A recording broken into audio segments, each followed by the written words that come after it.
మహబూబ్ నగర్ జిల్లా జడ్చర్ల జాతీయ రహదారిపై ప్రైవేట్ ట్రావెల్ బస్సులో అగ్ని ప్రమాదం జరిగింది. ఇక బెంగళూరు నుంచి హైదరాబాద్ వైపు వస్తున్న మహారాజా ప్రైవేట్ ట్రావెల్ బస్సు వెనుక టైరు బ్లాస్ట్ కావడంతో మంటలు చెలరేగాయి. మంటలను గమనించిన ప్రయాణికులు డ్రైవర్కు చెప్పడంతో వెంటనే బస్సును పక్కన నిలిపివేశారు. దీంతో ప్రాణాలు కాపాడుకునేందుకు ప్రయాణికులంతా పరుగులు పెట్టగా మంటల్లో బస్సు పూర్తిగా కాలిపోయింది. ఇక ప్రయాణికుల అప్రమత్తంతో ఎలాంటి ప్రాణ నష్టం జరగలేదు. ఘటనా స్థలానికి చేరుకున్న ఫైర్ సిబ్బంది మంటలను అదుపులోకి తెచ్చారు. ఈ ఘటనపై కేసు నమోదు చేసి దర్యాప్తు చేస్తున్నారు పోలీసులు.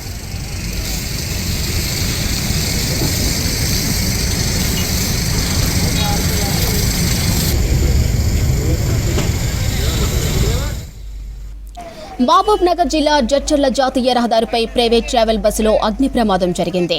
బెంగళూరు నుంచి హైదరాబాద్ వైపు వస్తున్న మహారాజా ప్రైవేట్ ట్రావెల్ బస్సు వెనుక టైరు బ్లాస్ట్ కావడంతో మంటలు చెలరేగాయి. ఇక మంటలను గమనించిన ప్రయాణికులు డ్రైవర్కు చెప్పడంతో వెంటనే బస్సును పక్కన నిలిపివేశారు. దీంతో ప్రాణాలు కాపాడుకునేందుకు ప్రయాణికులంతా పరుగులు పెట్టగా మంటల్లో బస్సు పూర్తిగా కాలిపోయింది.